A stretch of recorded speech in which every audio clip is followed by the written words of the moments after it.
Hello, poodling arounders. Welcome to another edition of the podcast that sniffs out the very best things to do in travel, leisure, retail, and more. Hopefully, we're doing that again today, in my first ever interview with someone in the USA. How exciting! So, what's today's episode about? Well, my question to you today is, what childhood pastimes do you still hold dear? That's because I'm about to share one of my very favourite with you. That pastime was one of blowing bubbles. So when I was asked whether I'd like to interview a chap for whom bubbles are a daily part of life, I was sorely tempted. Then I discovered that he doesn't just make bubbles for nebulous beings like me, but also for cats and dogs. They had me at bubbles, to be honest, but the pet link was compelling, considering how pet trade PR and pet insurance PR has always been a big part of my working life at Catapult PR. That's what made this interview irresistible. You could say it's my excuse to relive happy childhood days in a pre-tech world in Blackpool where I lived until I was 10 years old. But that does also remind me how I got a real ticking off from my parents for being enterprising and cleaning our elderly neighbour's wall for a few pennies. Perhaps I was destined to be a business owner even back then, though I had to hand back all of my hard-earned cash and never get my bucket and sponge out again.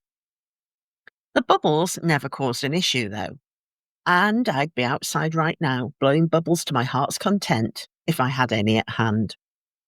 So let's find out what's so brilliant, magical, and totally enthralling about bubbles, whether you are a Jane or a Jack Russell, by talking to today's guest, John Reider of Atomic Bubbles, aka the Bubble Man. Hello, John. I'm absolutely delighted to have you on the show today for lots of reasons. But there's one that I just have to share with you, which is that, as a child growing up in the 1960s, there weren't all the digital distractions that we have today. So there were two main things that I did when I played outdoors. And the first was a little bit crazy because it involved putting elastic around two chairs with about 5 feet of elastic between the two, and then performing all sorts of jumping and twisting movements over this elastic. But I suppose you could say that in the words of the Three Amigos, we were a bit starved of entertainment back then. But the other thing I did for hours was ironically blowing bubbles. And my parents used to buy a little tube and a blower. And when that ran out, they'd go to the tap and we'd put washing up liquid in there. And I would go outside and I would blow bubbles for absolutely hours. And I just adored watching them disappear from view, floating up into the sky, over the fence into the neighbour's garden. And, it's just stayed with me all my life. So I was in Bremen in Germany last year and I spotted in the market square a man blowing gigantic bubbles there. And it just took me back. But this kind of magic is your world, isn't it, John? So can you tell our listeners just how long you've been creating this sort of fun? Oh my gosh. Well, first of all, thanks for having me on with your listeners. It's a huge honor. And I wish I was blowing bubbles in the 60s with you because those were magical days. So yeah, my wife and I have been involved in the bubble business or works for 2.5 decades. 25 years of my 60 years of life have been playing with soap water. So in some form or the other, I've done many other things, an entrepreneurial spirit prior, as we were talking before we started recording. But I guess there was something always in me that said, "Dude, you're destined to be a bubble man." Mhm. Did you blow bubbles as a child or not? You know what we did, but I can't remember. Just like mom and dad would buy the 10-cent bottles of bubbles, and you'd go out and we'd probably spill most of them. And then when we ran out, we'd go and make dish soap and try to make better ones. But, they weren't, looking back, they probably weren't as big as my life as maybe most people thought. I think I had a coming to bubbles later in life. But then when I caught the bug, I went after it pretty heavy duty. We got serious about bubbles. You started your career in one job and then you spotted this opportunity in the world of bubbles, didn't you? Can you tell us about that? Yeah, so I was everything from an aircraft engineer to a guy that worked on airplanes. Then we were in electronics business for 25 years. And I found a gentleman who had invented a product called techno bubbles, and they were a patented glowing black light bubble. I saw it on the internet in the 90s and ordered some, and they were as advertised. They were these magical bubbles that, when blown under black light, they would glow different colors. And I thought it kind of blew my mind. I kind of had this epiphany then. It's like, this is super cool. Long story short, my wife and I kind of bought that company out, bought his patents and trademarks, and then we became the manufacturers and makers and resellers of techno bubbles. So that's kind of how this bubble madness all began some 25 years ago. But having bought this business with the glitzy bubbles, it wasn't quite what you imagined it was going to be, was it? And you had to kind of, at that point, try and do something else to try and recoup your investment, didn't you? Oh my gosh, yeah. So I thought I had the next pet rock. I thought these things were going to sell like crazy. We were going to make $1 million. I was going to be on the beach by the time I was 40, and that really didn't happen. So we started advertising these bubbles by doing bubble parties, if you will, and just to show the bubbles, and had no idea that the bubble event business was waiting to be born here in our lives. And so out of doing those shows, we came up with a business called Bubble Bus. That's a franchise bubble event business that we would do bubbles anything from daycares to church events to full blown concert venues. Just blowing massive amounts of bubbles, creating peace loving bubbles wherever we went, and we're still doing that today. So that's really where we kind of stepped into the commercial world and a viable business to making bubbles our livelihood. And these buses that you have that go around doing these events, I think they're in your own home state, aren't they? In California, New York, Florida, is that right?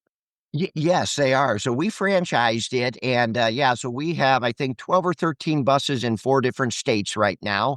And everybody is getting very busy because it's getting warm here in the United States, and winter's gone, and playing outside is back, and COVID's over, and everybody wants to get outside and party. So it's bubble time again. And I guess these events are for everybody from 9 months old to 90 years old, aren't they? You know what they are. You shared your story as a child. You still remember fond memories of blowing bubbles and doing it for hours. And I think we see that when we get to these crowds of people that we're in front of.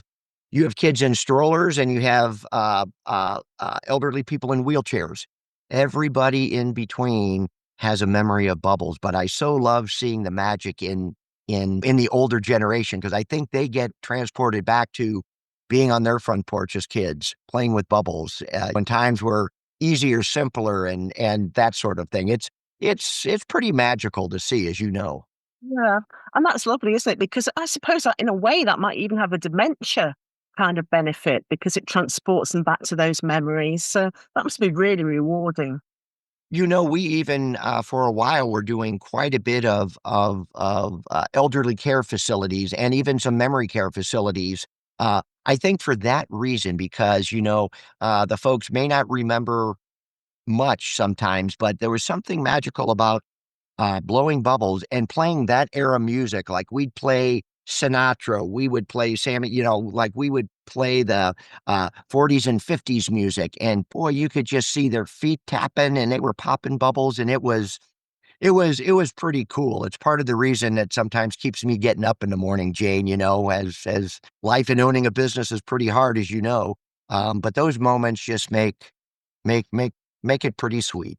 Yeah, you need those moments in business, don't you? Those special moments that keep you going when things are tough. Yeah.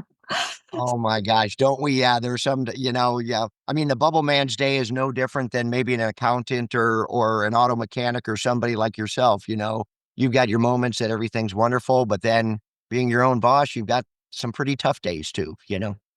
Now, as we all know, talking of tough times, the events industry was hit really badly during the pandemic, wasn't it? And here in the UK, we talked a lot about the need to pivot and get into doing new things and focusing on what was possible and not impossible. So, can you tell us what business idea emerged for you at that time? Because that's exactly what you did, isn't it? You know it is, and pandemic hit us very hard too, and it was a terrible time for a lot of the world, and so we were at a gathering, and a friend of mine just happened to mention at this party we were at. She goes, "You know, John, one of these days you should maybe try doing a bubble for dogs and cats. You know, there's so many owners these days, and you know how to make bubbles. You may have a good run at it." And I tell you what, I took that conversation to heart, and literally the next day. I started Googling and seeing what this pet bubble thing was about. You know, were people making them? Did they exist? Who made them? Were they any good? And I did a ton of research on that and found out that there actually was a need that pet bubbles were a thing. People were using them, but the quality was quite poor, and most were being made overseas and in China, and people they didn't have the safety ratings that people were comfortable with. So I saw an opportunity to make a very safe pet bubble, and put our first ones in bottles, put it out there, and was amazed that people started buying them. Jane, it was kind of crazy, you know. It was so fun.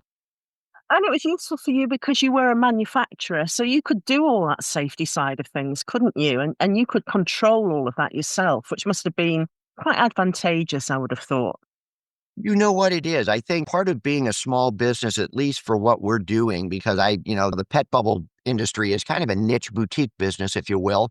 It's a big business, but there's not many of us doing it. Yeah, we were able to come up with our own creations and figure out what scents would be the most enticing. But then we could control the raw materials. I wasn't waiting for boats coming in over the ocean with my goods and making that sort of thing. In fact, right on the other side of the wall from where I'm speaking to you is where we have our brew kettles and our production line. So we're pretty down home here. I mean, we make them right here on the other side of the wall, and it is wonderful to be able to control them, know what's going in them, and have all the safety certifications today that people do, want for their pets. Mm. Now, you mentioned scents in these pet bubbles there. So can you tell us about those? What varieties did you decide upon and, what can people get? Sure. So, the first ones that I saw, well, I, kind of went out to see what other guys were doing. I figured, I shouldn't reinvent the wheel totally. Let's see what people are doing and what people are buying now and just do it better. So, our first puppy scents were peanut butter scented and smoky bacon. And then for our kitty bubbles, our kitty love bubbles, we actually infuse them with real Mother Nature. So we actually put catnip essential oil in them. They're very authentic, and that's actually one of our best selling uh, products. Then after that, then we came out last year. We launched a birthday cake, a pumpkin, and an apple pie scented bubble for our puppies. And just last week at Global Pets here, the big trade show in the US in Orlando, we launched our lavender bubble, which is a calming bubble. So we infuse that with real lavender oil, and it has the same calming effects as any other product that has lavender oil in it for calming. So that's a bit of aromatherapy then for pets through that bubble. You know what? It really is. We figured we had had the bubbles in the other line for engagement and activity, which is a good thing because that gets our pets moving. Our dogs and cats are suffering from obesity just like humans are. So we found that those bubbles actually get the pups and kitties moving.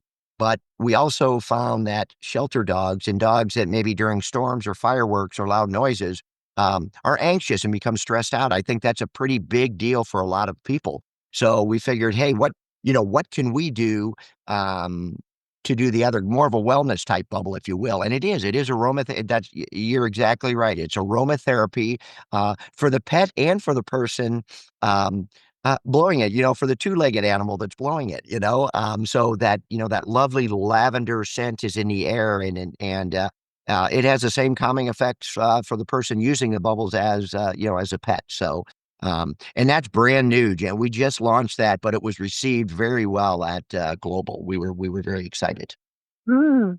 And with your normal dog scents, which is the most popular of those kind of foodie flavors?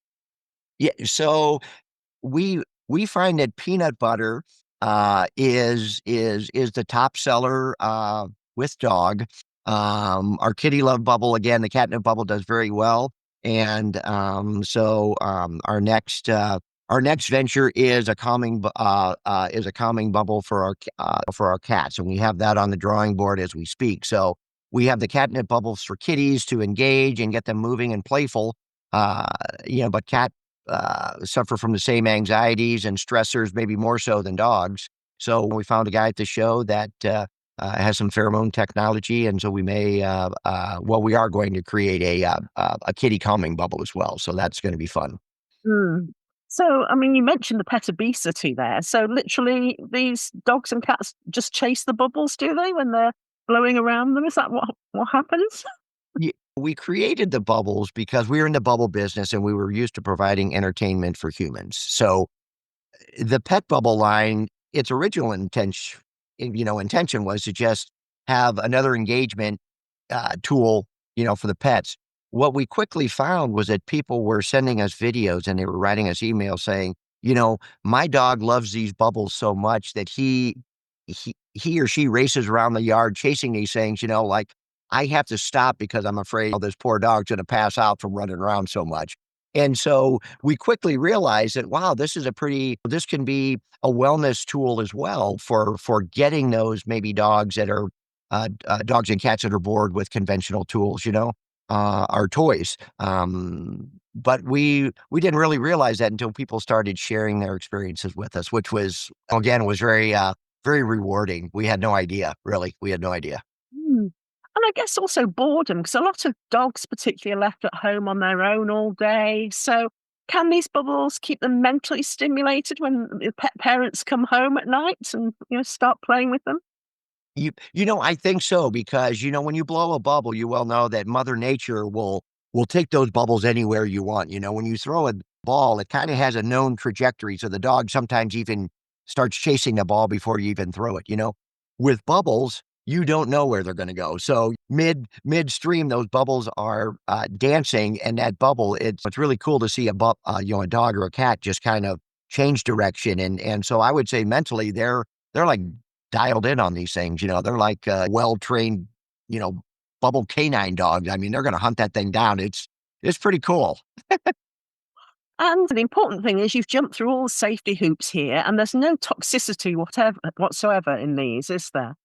That is correct. So we, at least in the U.S. here, and I think throughout the world, there's toy certifications and things that products carry, and for toxicity and all of that. So we've gone through all of those processes to certify um, all of our products to be non-toxic, totally safe.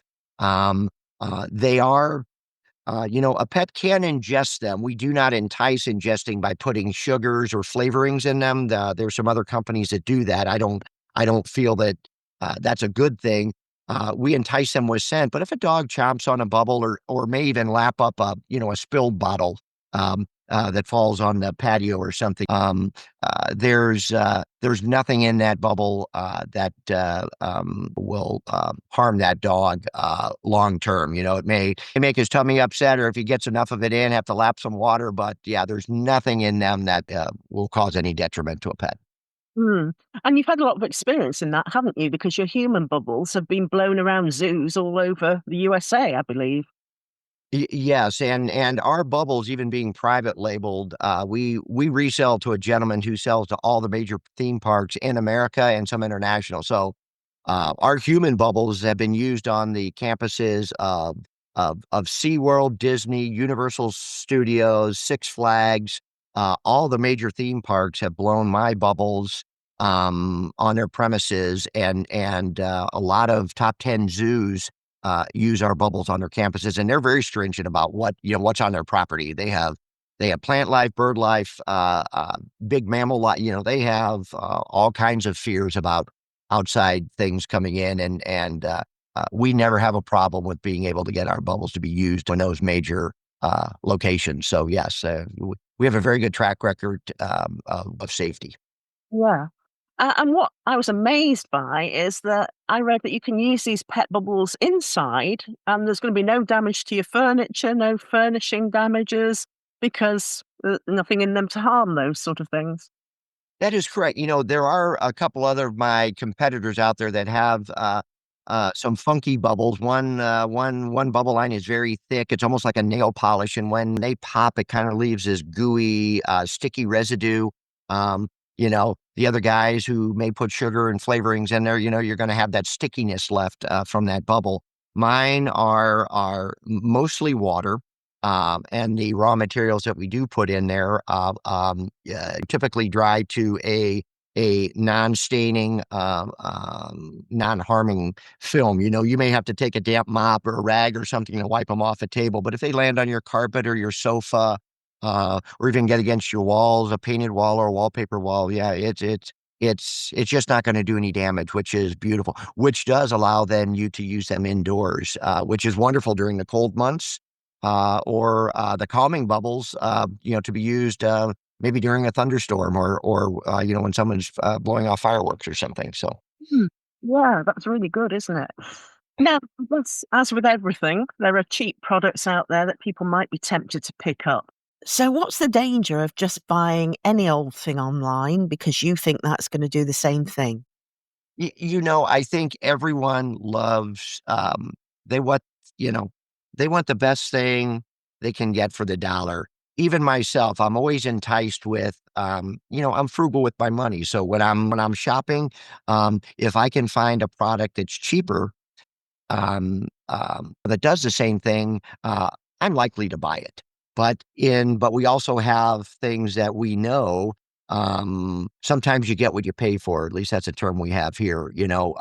If it's too cheap to be true, maybe it is.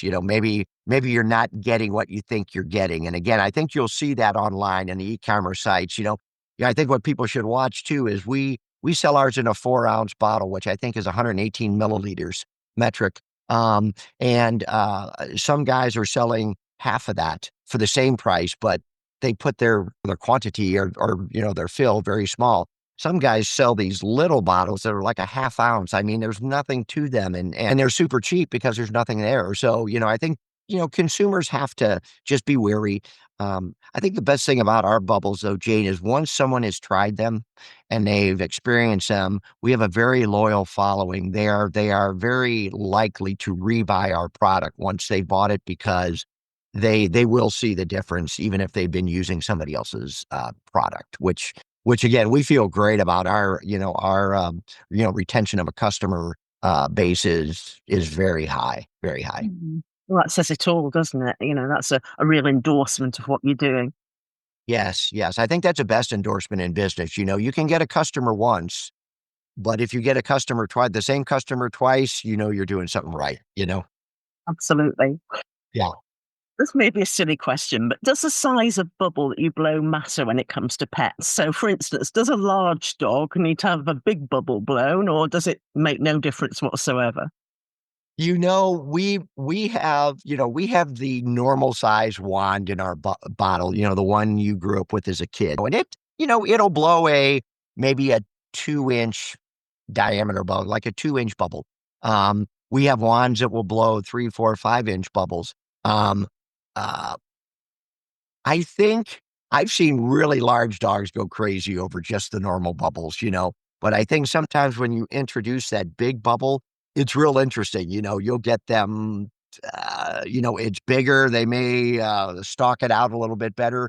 But I don't think I've really seen a difference in between. I think the really small bubbles sometimes get too distracting if there's too many bubbles and they're too small. I think sometimes that the animal gets fearful of them. They don't know what it is. But if they're bigger and maybe not as many or 20 or 30 of them versus 50 or 100 small ones coming out of a gun or something, I think they're more or less likely to be afraid or nervous about going after it. So Yeah, yeah, makes sense. I can imagine a big bubble coming out for the first time and this dog thinking, "Hey, Dad, what are you doing there? I'm only used to these little ones." Although we did a grand opening for a local pet store chain here in St. Louis many years ago, and I had one of those big bubble wands, the ones that make huge bubbles. And I was doing those for the humans just to kind of attract attention to the store. And there was this dog there, and this dog was getting in the air, all four paws off the ground, and just attacking these things. And I could not take enough video of this dog. He was probably the coolest dog that I've seen interact with big. I mean, this thing was like, make them big, and he was having a blast. It was so much fun. Yeah, yeah. So, um, yeah, I should have gotten his name. He could have been, he could have been my mascot. Indeed. So, is bubble blowing for dogs the new fetch game? And how long does it take for a dog to actually get into it? I tell you what, it is. I think some dogs are a lot like people. So you have kids that are natural basketball players or natural baseball players or natural gymnasts, something like that. And a lot of dogs have that same, when they see a bubble, their instinct is to chase it. I will say I have two of my own standard poodles at home. One of my dogs is very interested in the bubbles. The other one I have to still coach. But it's not that. It is like a fetch game. I think if people give up after one or two times with bubbles, they probably haven't um, done enough introduction to the pet. But I mean, I know it took us a while to get our dog to go get a ball and bring it back to us. And it's kind of the same thing with bubbles. I see in reviews sometimes, I blew these bubbles and my dog didn't like them. So somebody gives you a 1-star review, which I don't think is fair because not that the product didn't work. It's, maybe that dog just wasn't interested or didn't maybe know what they were, Jane. Maybe they'd never seen bubbles and they were kind of freaked out about it. So, but sometimes it does take a little bit of instruction and some training to get them going. Mm. And do dogs and cats behave differently with bubbles? I have found that they do. Our dogs seem a little more aggressive. They like to get out there and chase them and just kind of go crazy after them. What I find with our kitties is they watch them a little more and they kind of like stare them down and then they'll bat it out of the air. Or a lot of times they'll wait till that bubble pops on the ground and then they'll get the whiff of that catnip and then they'll roll in it just like they're in a catnip plant or something. So, I think their their reactions are different for sure, and it's kind of cool to see the difference in them. The cats are a little more. I don't know. They act more like royalty. They just kind of pop them out of the air, and they'll pop the bubble if they want to. The dog's like, I'm gonna pop them all. That's for you, isn't it? Trying to be too cool all the time. Cats can be too cool, man. But yeah, we found that they've been great lovers of our kitty love bubble, and yeah, I can't say enough for our cat owners and cats out there. They've been great customers of ours for sure. Now, John, we're in the UK here and we've got listeners in Europe too.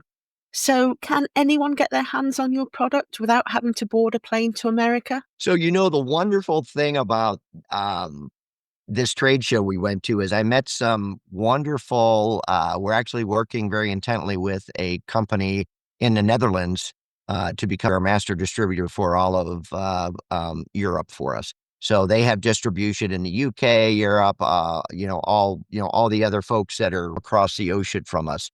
So we hope to very soon have distribution to local brick and mortars over in your part of the world. You can obviously get them e-commerce. They're on Amazon and some of the big sites here, US, of course. But we're trying to solve that because there is a huge market overseas, and uh, we're just starting now to emerge into that distribution chain, and we're very excited about it because I think there's no reason our products wouldn't sell as well. Uh, in your backyard as they do in ours. So we're trying to solve that now, and I think we may have met some really good people at this last show to help us with that. So we're super excited, very excited. Great, yeah, because we want everybody over here to get them too. Why should America have all the fun? That man, we are here to spread the love, baby. I mean, anyway, we don't. Yeah, exactly. We're ready to go over the ocean. Yeah. And do you sell through vet surgeons or is it all direct to consumer? Because I can see that vets in the UK are always trying to solve this obesity problem. And that could be a channel to actually go through there as well. That is something that is high on our list because again, once we saw that these bubbles are even though play and enjoyment is involved with using the bubbles with the pets, the the outcome of it is really movement, it's exercise.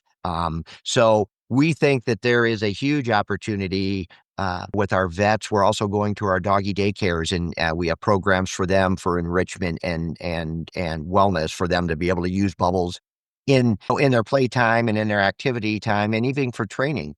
Um, so yes, we think that that is a great place to be spending time looking for more outlets for them for sure, for sure.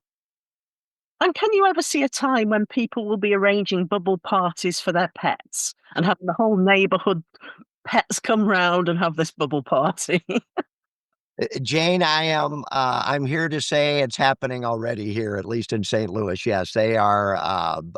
Pet bubble parties are a thing, and will and will continue to be a thing. Just like our birthday cake scented bubble for pets. We came out with that specifically because we know people, want to celebrate their animals and have parties just like they do for their kids. And so we made a pet safe bubble that smells like a birthday cake, and those actually are starting to get some traction as well. So yes, I don't think yeah, I think bubble parties for pets are here to stay, baby. And do they have the nighttime bubbles for pets as well? The glitzy ones or Oh, you know what? They are safe. We haven't done one yet, but how cool would it be to have, like a glow party, like a glow bubble party for dogs? You could put like the glow stick necklaces on them or collars and maybe, put on a little bit of, pet safe makeup, that glows man, that'd be a hoot, wouldn't it? I'll have to come. You arrange one, Jane, I'll be on the Jane, that was very dangerous. You just gave me a very dangerous idea. now, what's gonna be your next adventure in pet development, do you think? Or have you got to where you want to be with the pet bubble business? I think what we found is that any company that wants to stay viable and in front of customers is you can certainly rest on your laurels of your products that are tried and true, right? And just still keep producing those.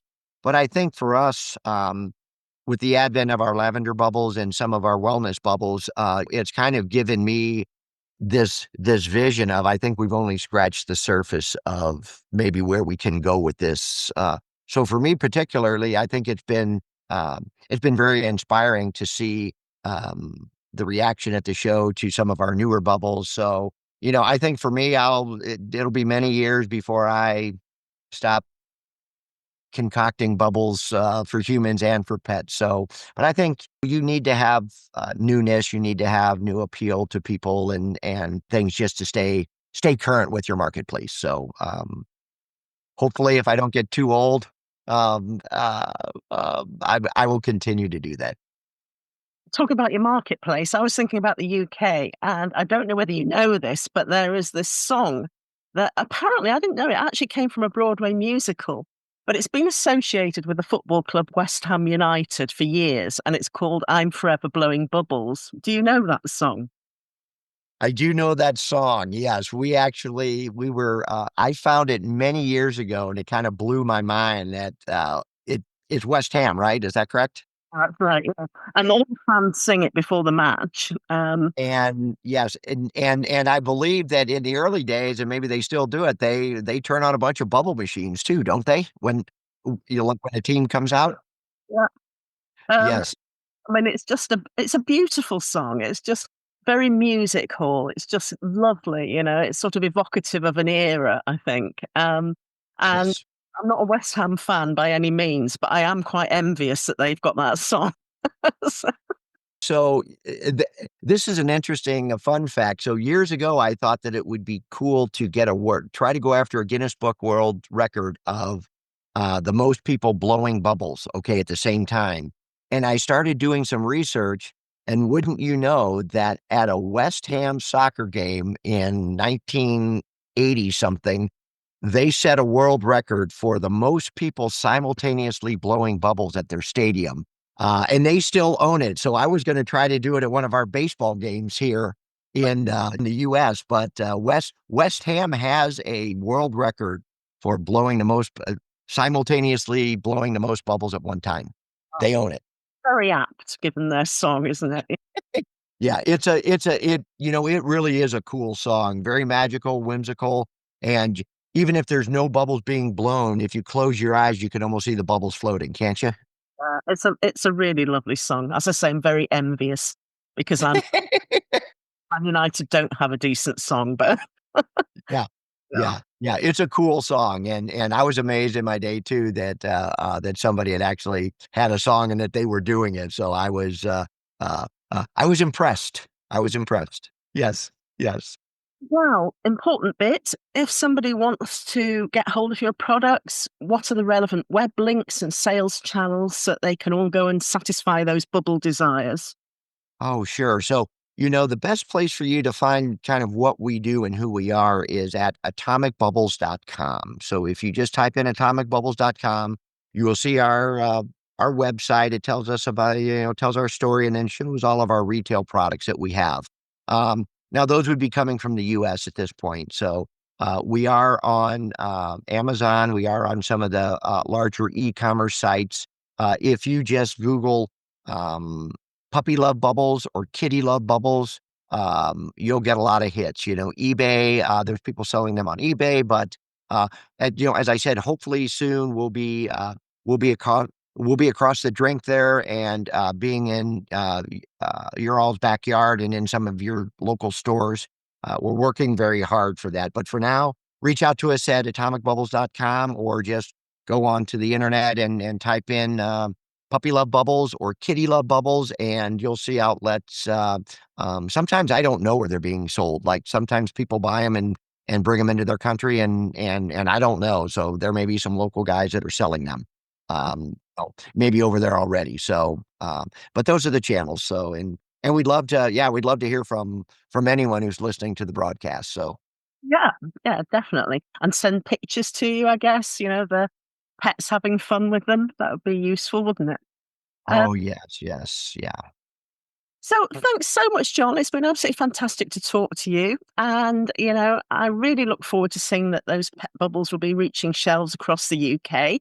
And I can imagine dogs sort of chasing across beaches or village greens in England because we have lots of those, and obviously in our parks as well.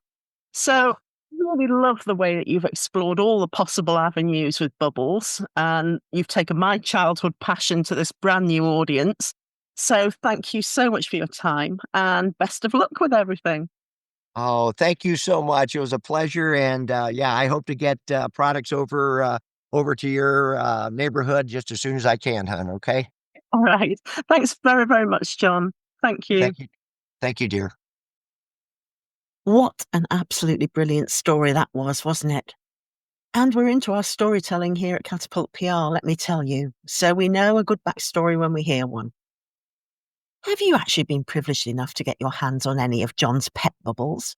Either his doggy bubbles or his kitty bubbles? Or have you been to one of the bubble parties? I'm sure any kitty born on the 4th of July would absolutely love a pet bubble party. Just don't forget to send my invite. Do also seek out John's bubbles in stores near you or online, but also keep a watchful eye on the horizon for any that you see wafting in the air. Pretty bubbles everywhere would probably make the world a much calmer and peaceful place. Watching them float around is mindfulness in one easy lesson. I'll leave you with these dreamy thoughts and hope you will discover the joy of bubbles very soon if you're late to the bubble party. It could put life on a completely different axle. Until the next episode, take very good care of yourself, whether you are going to be blowing bubbles on tour in Bangkok or simply buzzing around Blackpool Beach. Wherever you're intending to head, just do one thing. Remember, as I always tell you, that life is much more fun when you are poodling around.